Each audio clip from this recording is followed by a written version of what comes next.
Welcome to the Oklahoma Outdoor Adventures Podcast, brought to you by Yellow Hat Outdoors. All right, welcome everyone to episode 7 of the Oklahoma Outdoor Adventures Podcast. It's me, Glenn. It's me, Hudson. How are we doing? Hey, we're doing good. We have a total treat tonight. We got a legend in the Oklahoma City and Oklahoma State outdoors world.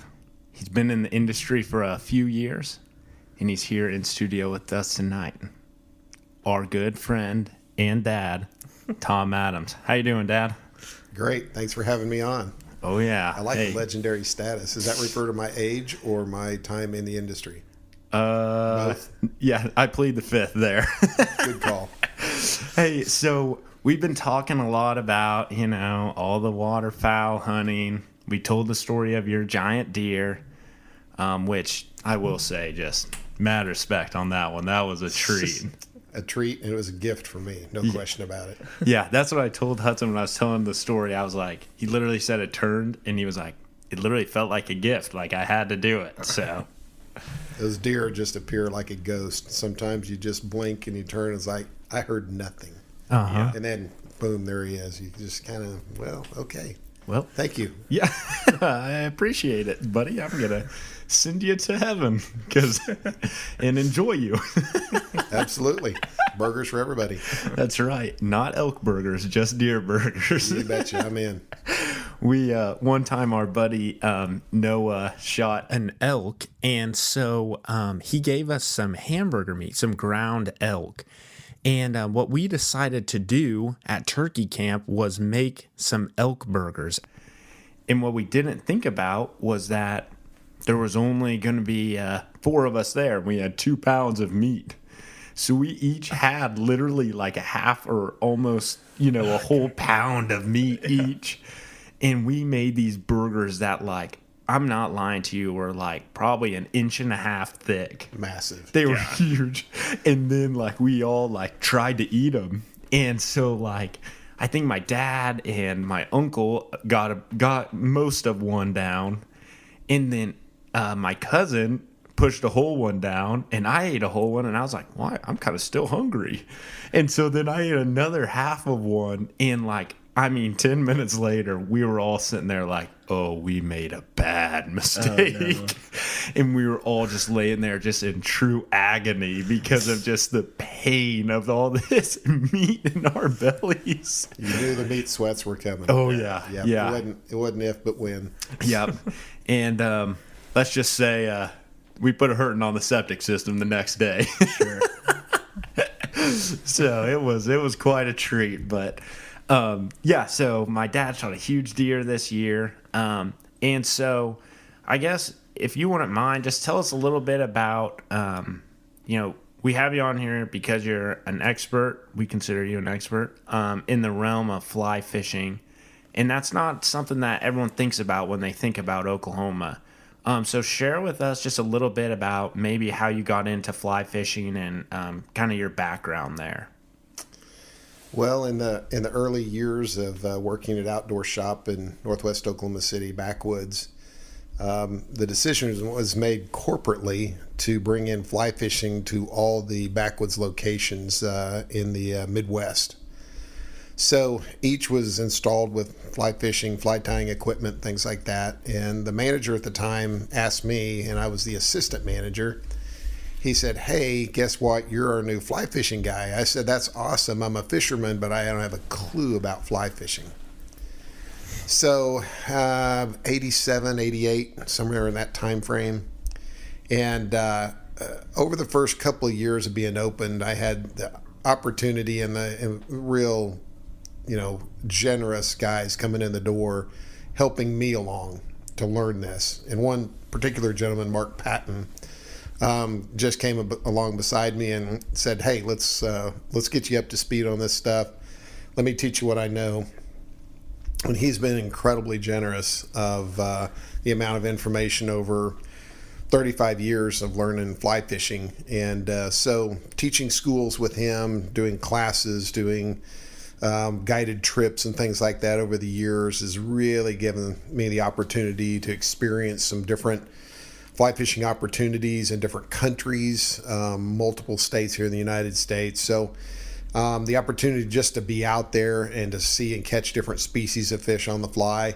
Most people think about trout fishing when they talk fly fishing. And I would encourage anybody listening to explore other species on the fly. In the state of Oklahoma, we have so much opportunity for, good bluegill, largemouth bass, striped bass. Throw a fly at the carp, throw a fly at the gar. Anything that swims needs to have a fly stripped in front of its face just to see what happens. Oh yeah. It could be an explosive take, which is just mind numbing. It's just too much fun.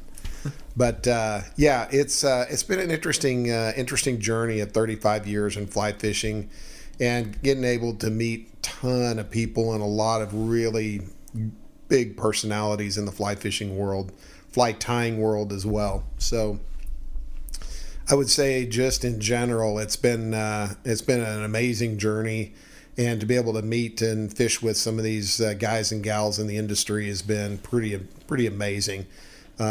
It has been definitely beneficial for me to learn from a lot of different people, and every time we go out, Glenn, even when we're at the Blue River, just a couple of days ago, I'm always looking for an opportunity to learn something different, try a different fly, fish a different place.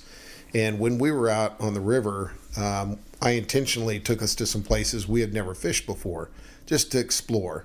Mm-hmm. I think I'm way past worrying about how many fish we catch, and I'm not worried much about just anything more than just exploring, seeing some new water, and having a good time out there. So my journey in fly fishing has been a lot of fun, but it's been a pretty amazing deal being able to fish a lot of different places, freshwater and saltwater.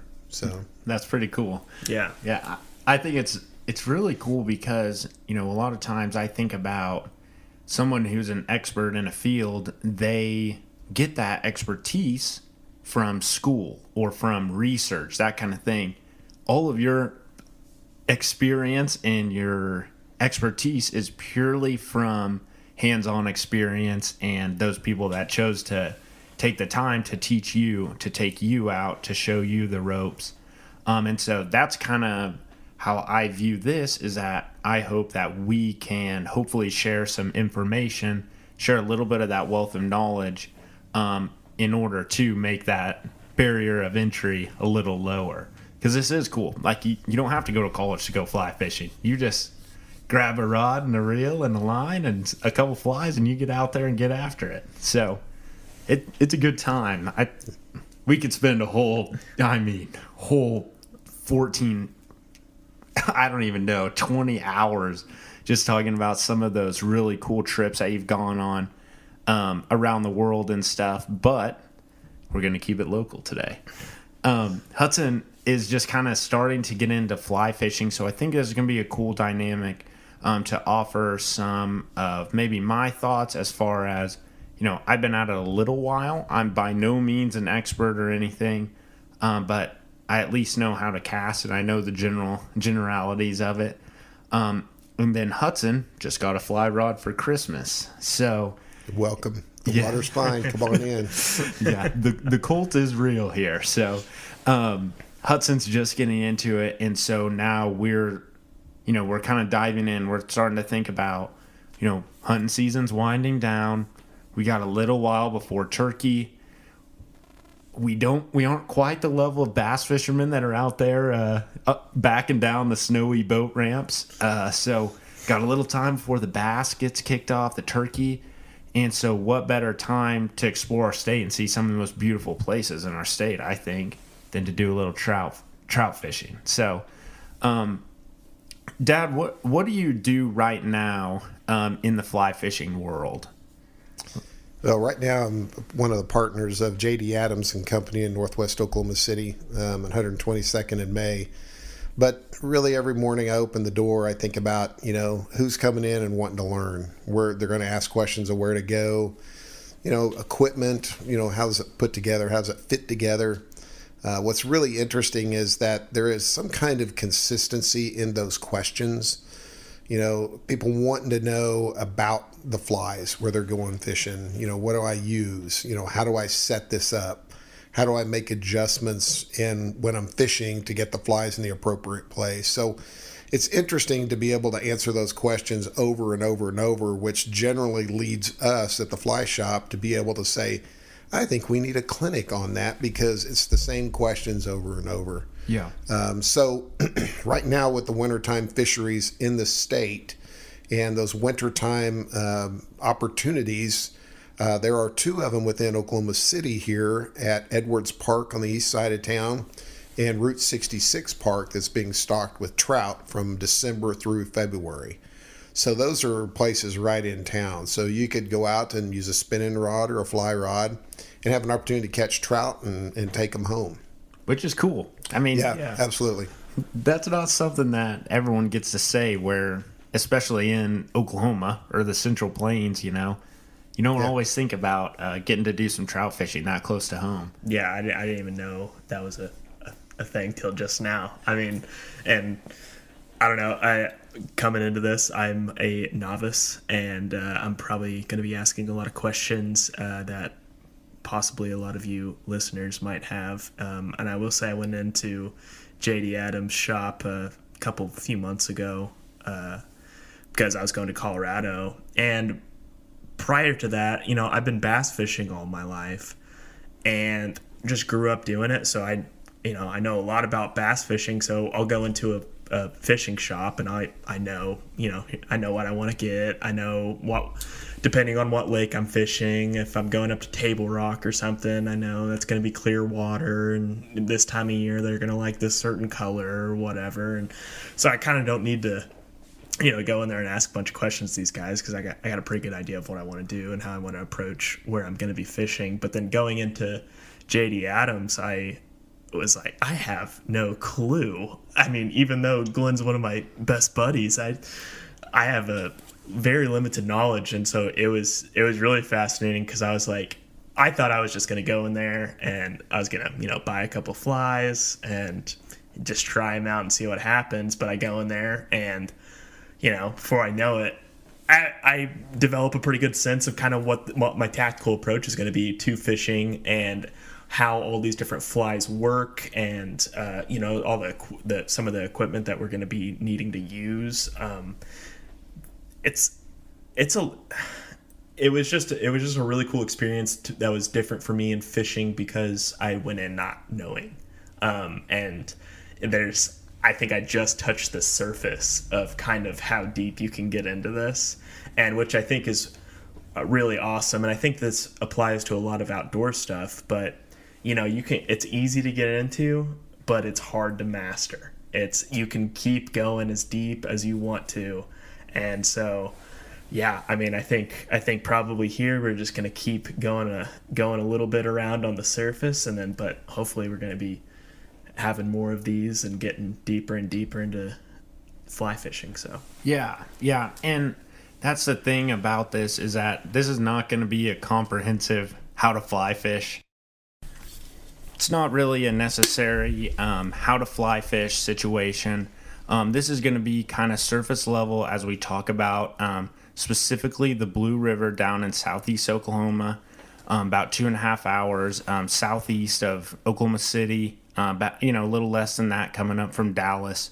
This is going to be a pretty surface level discussion of that, but hopefully we can cover some of the main things that people think about whenever they're thinking about the Blue River. So we're thinking about maybe where to go, what to use, and what to look for when you're actually on the water. So with the first part there, I want to go to the Blue River. What do you think about whenever you tell people some places at the Blue River to fish at? Well, the first place is just kind of some major landmarks at the park itself. Before you enter the park, there's actually a little convenience store called Scotty's. So that's right at a 4-way stop. That's kind of a landmark in the area there, a little convenience store, get a burger, that kind of stuff. But you go on into the park, and there is a low water crossing there called Hughes Crossing. And Hughes Crossing is kind of a a fixture in the park itself. It's generally somebody will be able to see that fairly quickly pulling into that main parking lot. So it's fairly easy to find, and then you can work upstream and downstream from there. There's camping around, bathrooms close on the outside of each of the parking lots on either side of the river. But that's kind of one of the first places I kind of have people start, so they kind of familiarize themselves with the park itself. But there's some parking areas off of that Hughes Crossing that is upstream. They call it the wilderness area from what I've heard. And there's a big parking lot at the top of a hill that you can park there and then walk down a road that takes you upstream or north up the river. And that west side of the river is the road in which the stocking truck moves up and down and stocks from that west side of the river. So that'd be the one of the first places to start to explore upriver. And there's a fair amount of fishing there as the river braids all over the place. So fish can be in different places all along there. Now, if you've never been to the Blue River, it's typically one falls into a pool, goes a ways, and then goes over another falls into the next pool. So it's pool falls, going all the way through the park. So there's the limestone is the falls, so it's not particularly slippery or slick, but it's really uneven. So there's holes in that limestone. It's real porous. So definitely watch your footing. Yeah, you can float your hat if you step off in some of that stuff. So. And it's not particularly the best time of year to be part of the Blue River swim team. Sure, and so, I think we both can put that hat on our patch that we have in fact joined the swim team at the Blue River. Don't want to go back and be on that team again. No, water's a little chilly this time of year. Yes, but anyway, just navigating the river, you use these waterfalls to go all the way from west to east across the river. Then you can go up the east side and hit the next waterfalls and come back across. So it's fairly easy to navigate, moving across and back and forth up and down the river. So a lot of the local folks just use knee-high rubber boots. You don't have to have full chest waders or anything like that. But there are great opportunities to get out in those pools and do some wading. So you will need a good pair of waders if you want to explore the river in that way. Sure. So, there's just some landmarks that you want to start to look at. So the strategy of fishing the river, may be a whole nother discussion, and where I tell people to start as well. Yeah. So just kind of to recap, the first place that maybe when you're starting to go down there, your first trip, you're going to pull into the park. You're going to see this big parking lot on the left side. You're going to come down the hill, past the bathroom, see this parking lot on the left side, big gravel lot. Might be a few RVs and stuff parked there. And then you'll see this low water crossing, which it's kind of cool, As a man, you just feel like you want to drive across it. Real fast. Yeah, really fast. So it's just basically, some concrete kind of waterfall area, but you are driving across the river. It's kind of cool. And so that's the first place, Hughes Crossing. And, that's a place with a lot of fish. It has a lot of people that fish there, but that's convenient for the truck to drive up right there and dump it off the left side into the top and then in the right side down to the bottom. So that area really does hold a lot of fish. I mean, we were walking out and my dad's like, just one last cast. The famous saying that all fishermen say that, it's not one, it's probably like 20, but one more cast. Yeah, just one more. And so we were walking out. I was like, just throw one more down there. So I threw in there and, finished the day with one more. So it was fun. But yeah, the Falls Up is one that it holds a lot of fish. So, yes, it does. And the big pool below it is, it holds a lot of fish too. So, so you think there, and then if you want to start exploring upstream, then the next kind of spot that you would think about is what they call the wilderness area. So you're heading up, you'll go down to the parking lot and you'll take a left and you'll head up and go up a really steep hill, and then you can walk in there and kind of get some more access. So it's kind of nice to be a little more off the beaten path back there. There's still a lot of people, but it is cool to be back in the woods and everything. So those are kind of the first two spots. And then if you're really feeling adventurous, tell us a little bit about the walk-in area up on the north side. So on the north end of the property of the Blue River, this would be along Highway 7, which, is the northernmost road that crosses the river there. There are several access points right off the highway, right where the bridge crosses the river. So you can park on basically all four corners there and go upstream or downstream. One of my favorite areas is an area called the Catch and Release. And it's an area where you park at this basically a cattle pen area. And you can pull in and park there, and then you'll walk about 30 to 35 minutes upriver to get to a catch and release area that is boundaried to the south by waterfalls and a cable. And then you have probably a quarter of a mile, maybe a little more of water above that. And that's where they stock catch and release, the trout for the catch and release area. So that time frame from November 1 through, I believe it's the last day in February, that's all catch and release. Now consult the regs for sure, because like I've said a lot of times to people, I fish barbless and I catch and release all the time. So keeping fish and the number of fish you can keep, sometimes I don't pay attention to those because they don't apply to me. But in Oklahoma, we went from a 6-fish limit to a 3-fish limit last year. So it, just pay attention to your regulations and things like that. But that walk-in area usually reduces the fishermen a little bit. Most folks don't want to walk that far, but it is a pretty area of the Blue River, and it's the Blue River because gets kind of a turquoisey look because of the limestone. So it gets that kind of a pretty blue color. And it in fact is the Blue River. So really pretty, and most of the time the water's pretty clear.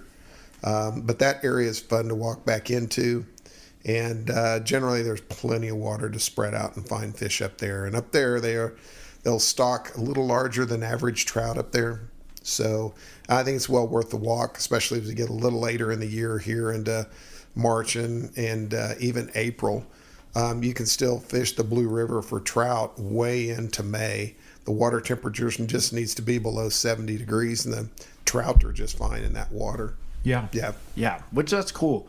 So, I mean, just the Blue River as a whole is a huge wildlife management area. So, November, you'll definitely just not have to beware because it's just archery hunting, but it is a big walk-in hunting area. So there is going to be a lot of people hunting. But yeah, a lot of people think, they're only stocking from November 1 to March. So my odds are the same in between those times. And that is just simply not true. And it's not confined to those times. You can go out November 1 and catch trout for sure. But they're going to stock every 2 weeks. So if you think about it, maybe you might have a little better odds later in the season when there's more trout there. And they don't just magically die when they stop stocking. They're still there through, like he said, April and March. So I think that's something to keep in mind, too, that, it doesn't just magically end. There's not this hard stop date for chasing those trout. There's a little wiggle room in there. So yeah, I would say continue to fish into April and May if you have any interest in doing it. Now, what's interesting is that water warms up a little bit. You start to get those bug hatches, and as a fly fisherman, that's kind of what we're looking for, is those bugs hatching off, the fish kind of reacting and responding like they would in Colorado or New Mexico. So you could, move on to dry fly fishing and things, which is a lot of the romance of fly fishing, is to catch them on top water. Yeah. So yeah, don't, just because it says March 31 and the stocking's over, man, keep going down there. And as you get outside the limit, the edge of the stocking time, the end of March, take 3 fish home with you. I mean, those trout aren't going to make it through the summer. There's some folks that, would love for that to happen, that they would live through the summer months and, be there the next season to be caught again. But I just don't think that the water temps, can handle, staying that cool no matter how much rain or how cool the summertime is. I think the water temps get a little too warm for that. Yeah. It's romantic to think about, but I just don't think it's possible most years. Yeah. Yeah, well, and especially knowing our summers, it gets Ooh, yeah. scorching hot for sure. Hey, and the So, Blue River is a great smallmouth bass fishery. So even if you don't fish for trout, smallmouth bass on the fly is pretty fun. that's a good time. That is a good Whole time. nother podcast discussion. Oh yeah, yeah. We can. I think we should talk a little smallmouth later on. That'd be fun. We should. Well, but not share too many secrets. We don't need the word getting out anymore. Then it Yeah, should if I be, told you, huh? I'd have to kill you. That's true. And we'd have to kill a lot of people from how many people listen to this bad boy. So. Massacre. Oh man. So yeah, the walk-in area is really cool. It's also cool because one way that people like to speed up that walk is you could bring a mountain bike too. Oh, yeah. You know, you can just throw your waders in a backpack, bike back in there, and then you turn the 30-minute walk into a 10-minute bike ride. So just some things to think about there. There's no motorized vehicles or anything, but if you got an old mountain bike laying in the backyard, maybe spray a little WD-40 on the chain and get those legs moving a little bit. Give them Speed more up. fishing time and less walking time. Exactly. That's what I think's so cool about fly fishing is how the rods can break down into these little cases and Oh, yeah. that because I've walked through a lot of woods with my bass rod and I'm just whacking limbs left and right. I'm getting my treble hooks caught on something and I'm just getting very frustrated. But no, so that I think it's cool because you can get back into some of these more secluded spots with all your gear and really not have to worry too much about dinging it up or anything. Yeah, that's definitely really nice. Just getting to carry it all back in there and everything. So now that we've talked a little bit about, some places we like to go, the low water crossing, the wilderness area. Did you call it the walk-in area? The catch and release area. Those are maybe things you'll hear people refer to as some general areas. And so, now that we kind of know where we might be going after them, tell me what you kind of look for in an area that you want to fish within one of those areas. So me and my dad went to the wilderness area a few days ago, and what are some areas when you're walking up, you're walking down the trail and you start seeing some water, what are you thinking about when you say I want to fish that pool, or maybe I shouldn't spend a ton of time here, or what are you kind of thinking about when you're looking at that? How do you approach the river there? Well, a little trick about the Blue River, understanding where the stocking truck moves up and down the river. Generally, it's 2-track. It's pretty obvious that a truck moves up and down there.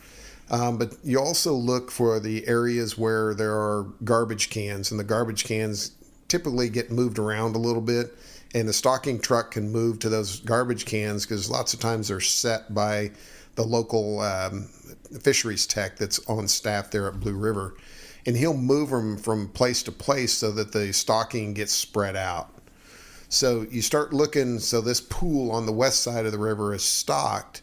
Then you look across and say, does that water really go all the way across the river, or is there an island between the falls that I'm looking at and the lower falls that's downriver? And do the fish kind of move east across the river? So I like looking at places that they can spread out so I can spend more time to cover different water. Most of the time they won't stock fish into a little side channel where they're trapped. They'll put them in areas that are larger pools that they spread out a little bit. So the trash cans can be a great signal like, I better start looking here. I better try here first. Yeah. So from there, think a little bit about, has it rained recently? If it has, sometimes the Blue River gets a little water in it, gets a little muddy, gets a little stained. So if we get a pretty decent rain down there, say a half inch or inch or more, you want to let that settle down 3 or 4 days. If it's a lot of rain, then you might want to let it settle down a little more than that. But the water can get up.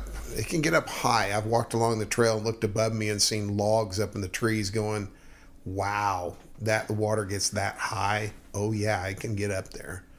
So this time of year, we don't get a lot of rain, so typically it's not too much trouble, flooding wise, but it can murky the water up a little bit because it's free flowing. It's not dammed up anywhere. It drains a lot of square miles upstream. So, think about the water clarity and things like that. But when I walk up to a falls, I think about where the water's pouring over the falls. And when it pours over the falls, then does it create a little bit of current? Generally, that current creates some bubbles, and the bubbles follow along the current. So those bubbles are a great place to look at. That's kind of where the water is carrying the food and the oxygen downstream. So the trout will orient there waiting for the buffet line to be delivered to them. So trout, different than a bass in still water, they wait for the food to be delivered to them in the current. A bass in a lake swims around to find his food. It doesn't just come swimming to him all the time. Well, in the trout world, in the moving water, they just post up on a spot that's, hey, this is a good spot. I don't have to work too hard, kind of lazy guy. And the food just comes to me, and I've got plenty of oxygen. It's a pretty sweet place. So let's hang right here. Well, that's what those current seams are about. It's oxygen and food right there. So that's where you want to focus. So after you hit those, then look for the areas where that current starts to taper out and spread out, and the water slows down just a little bit. And the fish will hang on those downside or downstream sides of those currents. They'll start to spread out a little bit at the back end of those. And lots of times you can reach those with a spinning rod or a fly rod, throwing small streamers, woolly buggers, things like that. And those fish will be hanging in a little bit of that still water. They're not just spread out willy-nilly because they have predators as well. They're going to hang close to rocks, underneath, edges of banks where grass is hanging over and things like that. So they learn pretty quickly, and they really revert back to a lot of their natural instincts pretty quickly.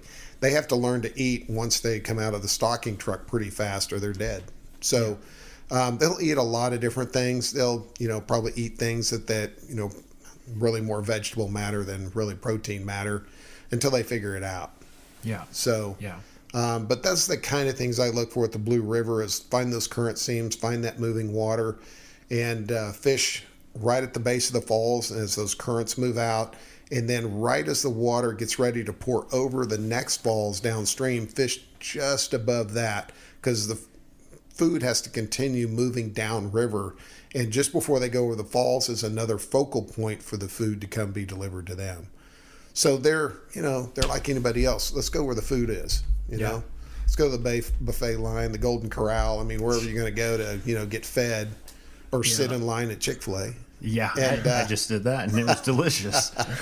Well worth the wait. Oh, yeah. So those are the kind of things I think about, bud. Yeah. Okay, cool. Yeah, and so, Hudson, I feel like you're about to say something. Let's hear it. Well, I was probably just about to ask what you were about to say. But so you're planning on going down there, let's say, it's the month of January right now. What are you throwing in your bag to give you some options of what you want to, what flies are you looking to throw at this time of year? And does that depend on when you get down there, really kind of what you tie on? Well, certainly water clarity. So you're right. I mean, you need to have your bag of tricks with you for sure. You don't need to bring every fly with you that you own. Unless you're just getting started and have you one box of flies. And then there's the rest of us that have Rubbermaid tubs full of boxes of flies. So usually... Sorry, Mom. Yeah, whoops. You usually start to figure out these stocked fish will start to eat naturals. So most of the rivers in the state of Oklahoma and really most all freshwater will have mayflies. So I look to make sure I have some mayfly nymphs in there, and those good examples would be the gold rib hare's ear, and it's tied with a material from a rabbit, H-A-R-E, hare. So old English, definition of a rabbit nymph, basically, and that imitates the nymphal form of the mayfly nymph, which is in all bodies of water, fresh water. There's versions of that, and then another mayfly nymph is the pheasant tail nymph, which is one of my favorites because it can be tied in a lot of different ways, a lot of different colors. So from there, then you start thinking about what else is in that river. Well, you got small little bait fish, you've got leeches. There's a lot of backwater that gets kind of stagnant, gets kind of silty and muddy. The leeches love to be underneath that leaf matter and things like that. So woolly buggers, olive colors in the woolly bugger, the black as well. Woolly buggers can be tied in brown. So Glenn, you and I were down there a year or two ago and found that crayfish that came swimming up or crawling up that waterfalls. That, I mean, that thing was, with its claws, easy 6 inches long. I mean, it was massive. Big You looked boy. at it, it's like, man, I don't want that thing to get me. You know, here, Glenn, pick it up. I'm not going to touch it. You know, I was like, can that thing pinch through my boots? Dad going, that thing's huge. Take your That's a toe off. lobster. Yeah. Yeah. Didn't know we were in Maine. yeah. So you start, Hudson, you start thinking about what bugs are down there and what would they have to eat. So you start looking at your fly box and go, what do I have here to imitate some of those things? So a whole nother group of flies, which is really very interesting, is to try to figure out attractor patterns. So like in the bass world, you know, bright pink, you know, Cincos and things like that. There's nothing that swims that's bright bubblegum pink. Yeah. You know, you got to be kidding me. Why did the bass hit it? I have no idea. You know, somebody could probably tell us, enlighten us on that. But trout are the same way. They're reactionary. If something looks like it might be good to eat, I'll take a bite of it and check it out. Yeah. They figure things out by their mouth, you know, like little kids. Yeah, and a puppy. Yeah, it's all of that stuff. So sometimes bright colors, sometimes the most obnoxious colors, and the weirdest shaped stuff. You know, basically a fly that's used to imitate an aquatic worm called the San Juan worm. Most of those worms are, you know, fairly natural in color or red. Nobody's seen a fluorescent pink one that I've ever seen, or cerise, which is a kind of a purpley pink. Fluorescent fire orange, bright orange. I mean, those aren't natural, but they elicit strikes. They are reactionary to it. So, egg patterns, those hatchery trout are in these pens, and they really don't know when the proper time to spawn is. So the females still get the eggs and things like that. So they stock them in there, and sometimes the females will just be, you know, laying eggs and stuff just indiscriminately. So those fish are looking for that protein. So those type of patterns work out pretty well down there. And talking back to those kind of soft, muddy bottoms, and this is maybe getting a little more aquatic entomology than we really want to get into, but that's a whole nother podcast. So, but there's a little small fly called a midge. So the midge inhabit this soft, muddy bottom, and so they burrow down in there, but they hatch and replicate by the gazillions. I mean, tons of them. So what's called a zebra midge, small fly pattern, small hook size, generally in black color or in red, are very productive down there as well. So that would be, in general, kind of the things that I would suggest people to take down there. Sizes, you know, mayflies and things like that, 14, 16 hook size, midges, zebra midges, things like that, 18, 20s, those kinds of things. The worms, 10 or 12, not really hook size dependent. Your woolly buggers, 8, 10, 12 in size. So you keep it fairly general. Prince nymph ought to go in there. I mean, we can go into a really long list. And a little window into my fishing. When I catch a few fish, I cut something off and put something else on. And it's really a lot of fun. I just like trying different stuff in my box. I like to tie a lot of flies, so I'll catch a couple fish, cut it off, tie something else on. Fish it a while. If I catch a fish on it, great. Cut it off, try something else. So it gets a little bit crazy when you're asking me what flies I caught them on, because it's a pretty long list. Yeah. But a ton of fun. Yeah.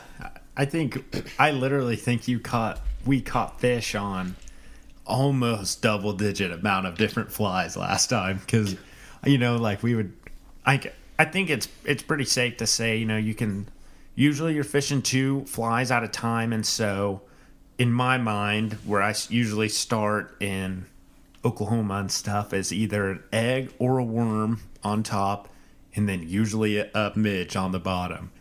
And so once I checked that off, then my dad's like, well, here, try this, try this, try this. And I mean, we just started, who knows what even.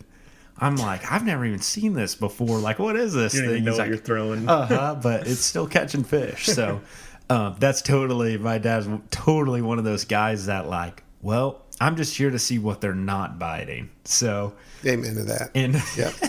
and usually, I mean, you can find fish that are biting that. So I guess a tiny bit more. I mean, fly fishing, especially for trout, really centers around the entomology, the bugs and everything. And so when you think about a water like the Blue River, it's pretty healthy.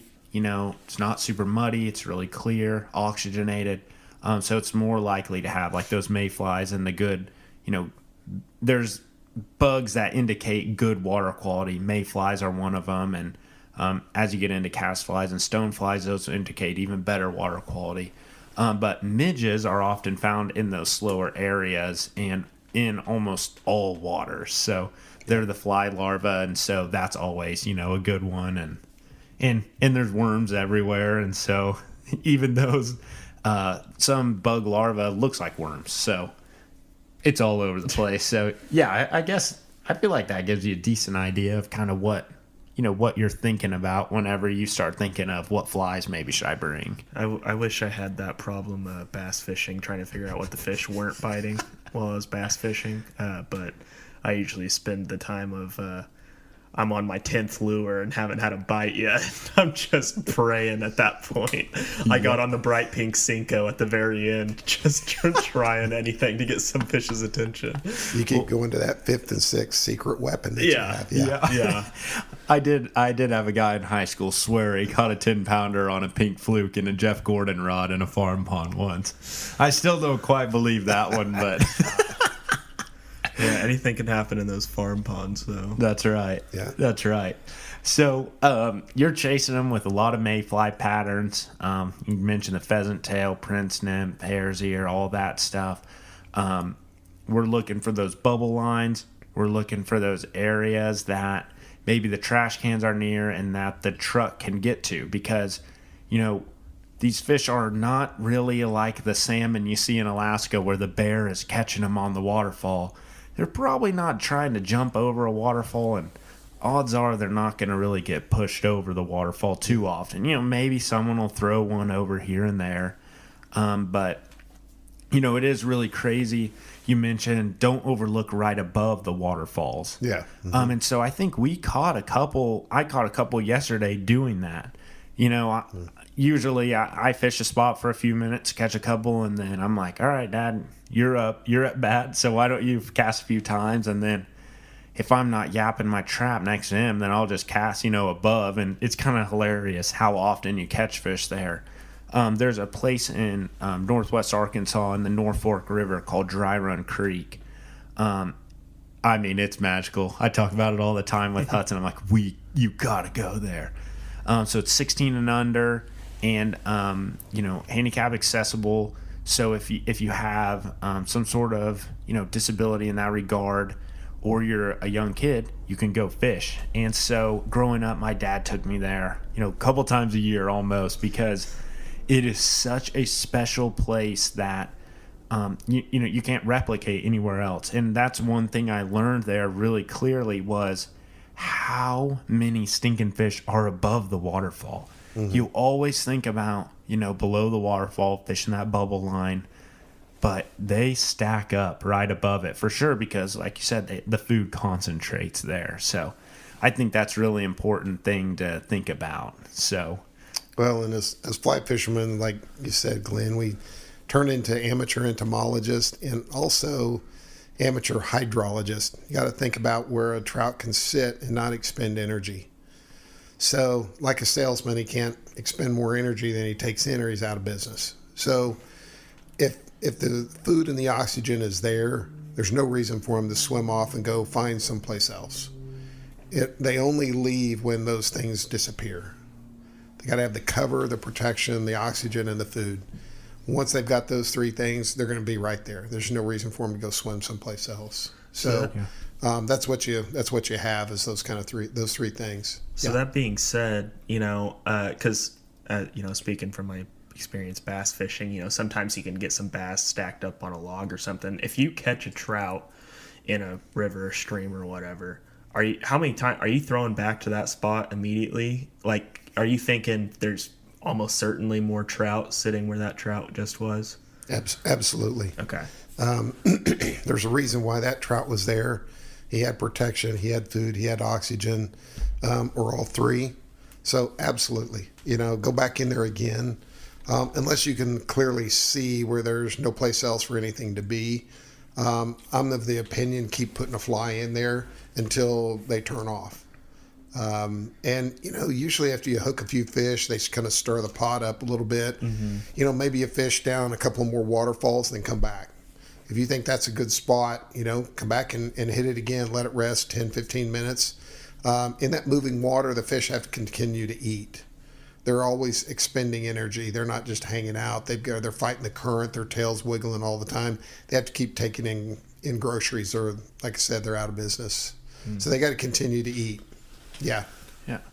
So whenever you're targeting the bubble lines and stuff like you said, you mentioned flies that you would use in general.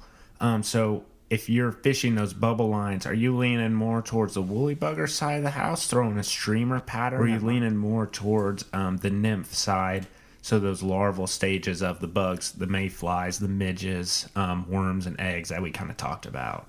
I think the closer I am to the waterfalls, the more I'm fishing those nymphs and eggs and worms and things under a strike indicator, or the fisherman's bobber, fly fisherman's bobber. At the tail of the pool, at the bottom end of that current, then I might start fishing a woolly bugger, a streamer, or something like that, a bait fish swimming. It's a little bit difficult to present a streamer right at the falls when you're standing on the falls. Yeah. But you can make that short cast and then wiggle line out and let that indicator and that current move that fly downriver. So I think that just in general, I would do nymphs closer to the falls and streamers, further away, just in general. Cool. Yeah. Okay. Yeah. One thing that you said a few days ago when we were there, which I hadn't really thought about, that I thought would be, it's one of those things. I took a ton of ecology classes talking about animal behaviors and stuff. And for me, that just makes sense because I'm always thinking about things from a hunter's perspective. How does the animal thinking about this? But one thing that you said was, hey, the water above the waterfalls, it's slowing down. There's a little more leaf litter and stuff there. You should probably throw your midge rig up there. You don't have any mayfly patterns, but those midge patterns would probably be a really good spot right there. And so I think that's important to think about, when you're looking at the river, hey, what type of bug, what type of prey is going to be in this spot? And then that's what you need to present to the fish because that's what they're looking for. So I think it's up to us to make some good decisions, do the investigative work, understand what type of bugs are going to be available at certain times of year. So say we wanted to all go to Yellowstone, in the spring of 2024. We could start right now and start to figure out what those bugs would be that time of year and what forms they are, because they have a natural life cycle. We just imitate that life cycle, whatever time of year we're going to. So we already know there's hatch charts out on about every river in the United States for trout and things like that. So we just look at the hatch charts, and then we would just understand what bugs we need in our fly boxes for that time of year. Got it covered. Yeah. That's what I love about a lot of outdoor activities, like hunting and fishing and stuff, is there's a lot of thought that goes into it. It's very satisfying whenever you form a plan, get an idea in your head, execute it, and it pans out for you. It's like it's like winning a game of chess or something. It just it feels good whenever you're able to act a plan out and get a reward from it. Yeah, put it all together. And fly fishing has a lot of that in it, I think. And it's a lot of, because from what I understand, and this, I guess this is a question, there's not a whole lot of of action in terms of on the fish after you get the cast right. There's not you're not really kind of working that for it like you would some soft plastics and bass fishing and stuff. It's kind of you pick your spot, you get it on the spot, and then it's all right. Let's see if a trout hits it or not.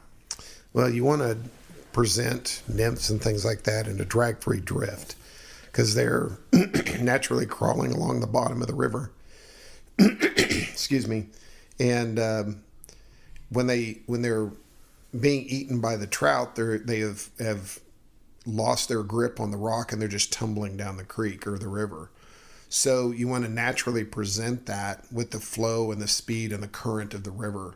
Now, once you get outside of that area and you want to present something like a streamer imitating a crayfish, a bait fish, a smaller trout, larger trout eat other fish as they get bigger.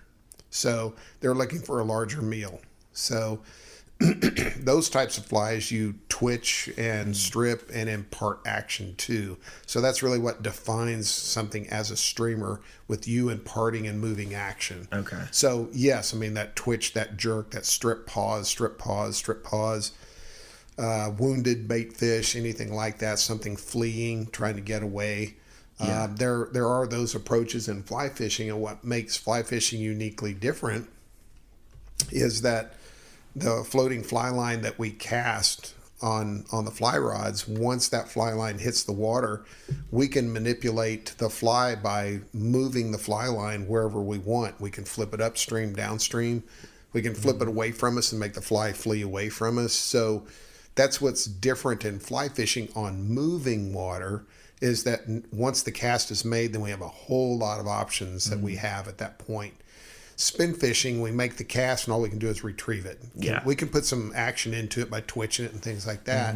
But with fly fishing, we can keep it out there in the same spot for a long time. We can just leave it there.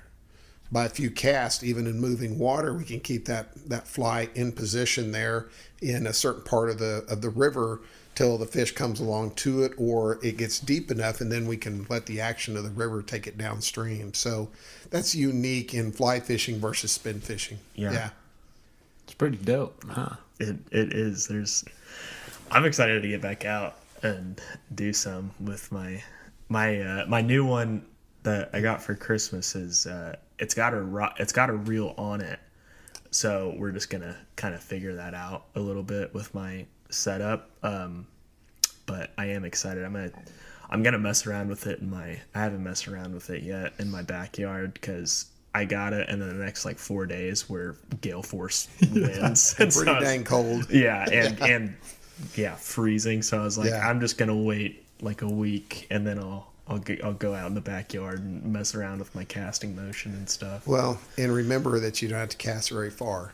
The average fishing distance, as the fly fishing industry relates to it, is that it's less than 30 feet. So that's three lengths of your rod, which isn't a long ways. So in the fly fishing world, we don't have to cast a long ways to present what flies we need to, especially in moving water. So lots of times in the bait casting world, I rear back and throw it as far as I can to, reach that stump or whatever it is. But in the trout fishing world and moving water, the casts are fairly short. We're looking for accuracy and for the fly to be presented in as natural a way as possible, depending on the fly that we're trying to present. So drag free, not, swinging down the river at a natural speed. When our fly turns into a water skier, we're in trouble. That's not natural. Right. That's not natural. But sometimes the trout just react to that and come up and hit it. You kind of go, huh. Yeah. Why that... I was about to cast, and there's a trout on me. Yeah, horrible. So that happened to Rob twice in a row at on the White River. Oh, really? He said twice in a row he was reared back to cast again, and a trout hit it and came off right when he was pulling it out. Well, let's make sure and remember these trout have the brain the size of a pea. Let's not make them rocket scientists. So. Yeah. Well, sometimes I think I'm a trout then. At the end of the day, with no fish, sometimes you feel that way. Yeah, I'm like, I got outsmarted by that thing. Well, Hudson, you were talking about, learning along the way. I think that, the river changes every time you step into it, even though it's the same river you were fishing the day before. Trout do move around a little bit, but water flows change. The bug hatch starts or finishes or stops. So every time you step into the river, it's another opportunity to put the puzzle pieces together. And I think that's what keeps me interested in it, because it's never the same twice. Never, ever. Even if I go to the same river the same day next year, fish the same flies, I'm usually productive in that too, but it's changed. Something's different. So you have to kind of say, okay, do I move my indicator up to get the fly down deeper? Do I use flies that are heavier so they get to the bottom quicker? What's changed? What do I have to adjust to get those flies to bite the flies that I'm presenting? So it's never the same, which is half the fun, in my opinion. Yeah. Yeah. That kind of brings me to my last question, and I'm glad I thought of it. So whenever you tell someone this information, they go down there and they're like, Tom, I did all of that. I tried every fly that you sold me. This is a rip-off. I was in exactly the right spot. Yeah. But I didn't get a single fish or a bite. What are those first kind of couple things maybe you think of in the rigging of the flies, maybe that you can usually say, hey, this is one of the, super common mistakes that when you first go down there you might make? I'm about to hear like 10 things that I did wrong. Well, the first thing is as I asked, is how many flies did you lose on the bottom of the river? Were you deep enough? And my smart aleck response is to say, hey, this isn't collecting flies. This is about putting the fly or the lure in a vulnerable position so that the trout eats it. And in the trout world, it's on the bottom most of the time.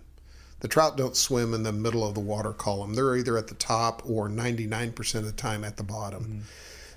So if that fly's not deep enough, there's a reason why you didn't catch fish. Yeah. They're lazy. They don't want to swim 2 feet up in moving water to eat this little teeny tiny bug.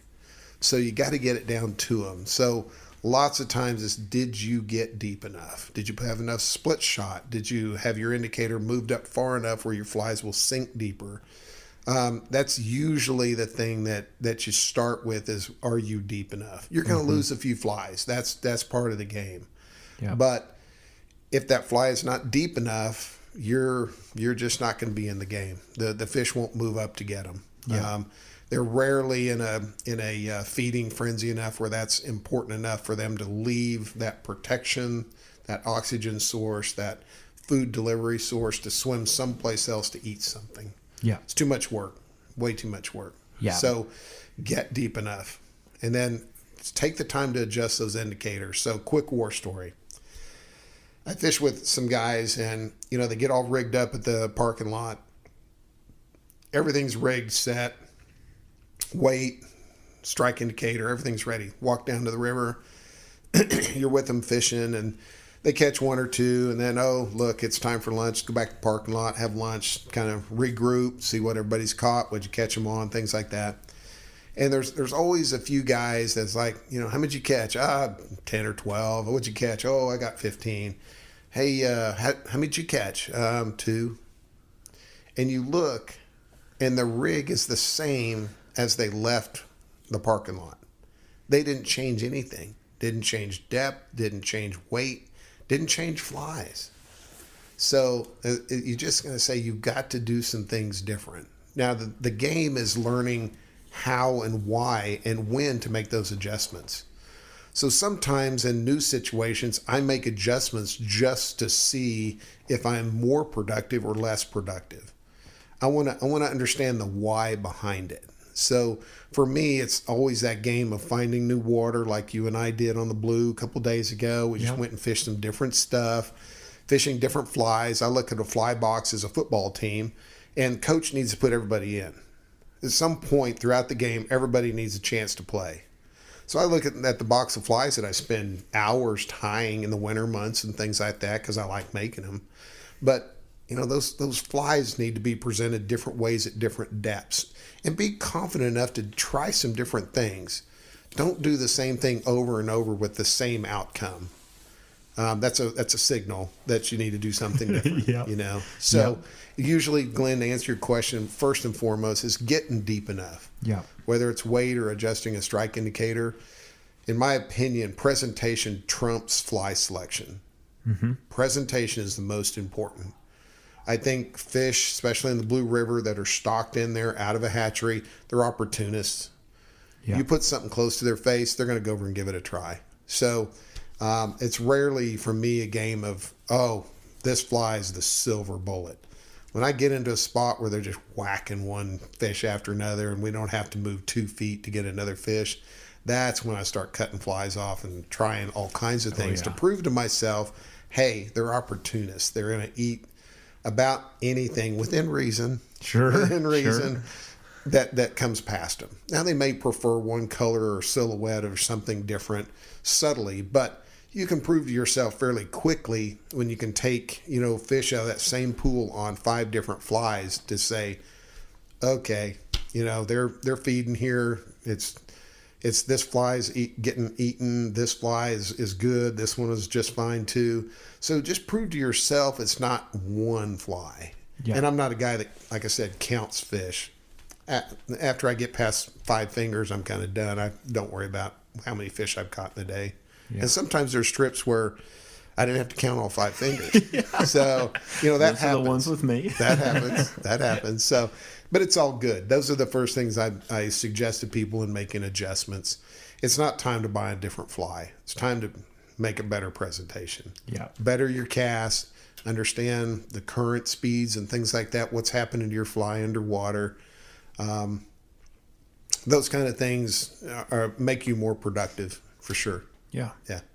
I've asked that because I have fly fish now for a while, probably longer than I want to admit when I tell this story, but so I don't know, maybe since I was like 8 or 9, I've probably been fly fishing. Maybe, that. Yeah, maybe before. So I guess this is another side story behind that one.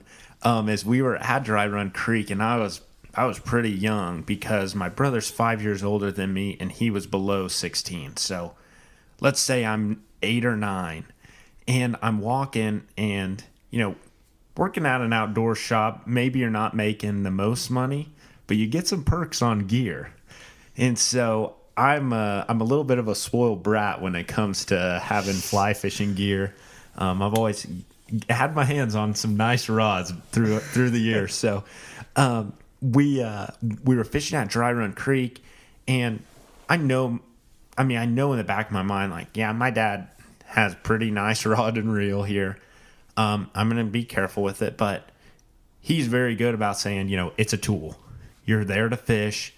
This isn't, a golden, calf statue to God. Like, it is a, to bail or whatever. This is a tool to catch fish. So, treat it with respect. Don't beat it up, but you don't have to, I want this to be used. And so I'm walking down the trail, and I have, a really nice rod and reel in my hand, and I'm just tootling along. And this old guy, I see him kind of looking at me as I'm going to a different spot. And he kind of opened his mouth, and then he shut it, and he almost kind of and then I kind of looked at him. He's like, son, do you know what rod you have in your hand? And I was like, yeah, my dad gave it to me. And he's like, son, you realize how nice of a setup that is, right? And I was like, yes, sir. And he was kind of just staring at me open mouth, and kind of shook his head and waved his hands and looked up, and there comes my dad behind me and goes, oh my gosh, Tom, I'm so glad that's your son. And it was a rep for a pretty nice sage fly rod or something. And so it was just hilarious. But over there, so, grew up going over there a lot. And last winter, me and my buddy Jason wanted to go fish. Oh, dang it, I just outed him. The White River. And so White River has, it's a world-class fishery. It's 4 hours from Oklahoma City. Please go if you're even thinking, you want to try this, and just first couple times out there, just get a guide and just go see how the river works. You'll have the time of your life. But we're like, hey, we can fly fish. We're gonna go do this ourselves. And we went out there, and right below the dam, we're in the money zone, and we're floating with the flotilla. So there's all these guides. You float down a part of the river. The other boats catch 5 or 6 fish, fire up the engine, you head back up the conga line, and you float back down. Me and Jason floated for a whole day and caught nothing. I mean, and I watched boats pull 70, 80 fish out. And I was like, I've never felt more defeated. I was like, I know I have the right fly on. I know that without a shadow of a doubt. I'm like, I think I've got the right, leader that's small enough. I'm like, I don't know what I'm doing wrong. I mean, I was pretty low, and I called my dad. I was like, Dad, I don't know what I'm doing. I'm like, we didn't catch anything. He's like, nothing? And I was like, not a sniff. And so he was like, well, were you deep enough? I was like, yeah, I was deep enough. I had my whole, leader. Like, I mean, I was 10 feet deep. He's like, okay, well, that might be a thing to try. Didn't push me too hard on it. And next day we pulled over to the boat ramp to re-rig and stuff. And this guy pulls over. He's like, can I help you guys? I've been watching you float all morning, not catching anything. And That's I was painful. like, yeah. And I was like, you know what, man? Yeah, I'll take any help you'll give me right now. And he was like, all right. He was a crappie fishing guy, but also did the trout stuff. So not a fly fishing purist by any means. But he was like, how long's your leader? And I was like, 10 feet. And he goes, oh, son, I'm fishing 14 minimum right now, because they were generating a ton of water. And I just went, ugh, you're joking. I was like, that was it the whole time. Go deep. I just needed a few more feet. And so then we fixed that, and then just boom. No. The gates opened up. We started catching some fish. And then, of course, by that time, it's like, well, we got a long drive back to Oklahoma City and probably need to get off the river soon. But it was just like, you have to be scraping the bottom every once in a while. If you're not getting a little moss on your flies, you're not losing some, you're not getting hung up, you're simply not going to be catching fish. So, moral of the story, when you go down to the Blue River and you go either to the low water crossing, wilderness area, catch and release, make sure when you're throwing those mayflies, midges, worms, eggs, make sure that you're deep enough. In those bubble lines, you're scraping the bottom a little bit, getting a little moss, and you'll be catching some fish, hopefully. So I think we'll probably wrap it up right there. We've talked for a little while here, so Dad, thanks for coming on and talking a little bit with us. I know problem with this is we just like cut a tiny little sliver. When someone says they're on a diet but they want some cake, you see that little tiny slice cut off? That's about what we did of the fly fishing pie right there. Knowing that there's a 3-layer cake still to go. Oh, yeah. So happy to come back on and talk about other areas in the state, other trout fisheries, things like that. So yeah, it's fun to be on here. And Hudson, come on in. Water's fine. You'll love that fly fishing stuff. It'll be a riot. I just heard about everything you guys just talked about. It was something that I probably should have fixed while I was fishing in Colorado. So it happens to all of us. I'm excited to go back out all the time.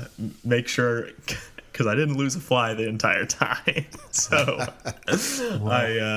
I got some adjustments to make, but I'm excited to get out and start tearing it up. Yeah. That's the attitude. Stay after it. Absolutely. Those times make us a better human. Yeah. At least I tell myself that, because I couldn't live without that knowledge. So, thank you guys for tuning in tonight or today or this morning, whenever you're listening. We appreciate it. If you guys have any other questions or anything like that, please do not hesitate to reach out to us. I know we keep saying it over and over again, but shoot us a question, DM, email, at Yellow Hat Outdoors on Instagram and Facebook. We got a website, yellowhatoutdoors@gmail.com. And, if you want to talk to my dad, to Tom, We'll give him a little plug here. He mentioned his shop earlier, JD Adams and Company, here in Oklahoma City, off 122nd in May. You can look them up online, just like any other business in the 21st century here. Give them a follow on Instagram, and that's their Instagram, JD Adams Co. You can follow my dad at FlyFishMore. Super simple, because hey, he wants everyone to fly fish more.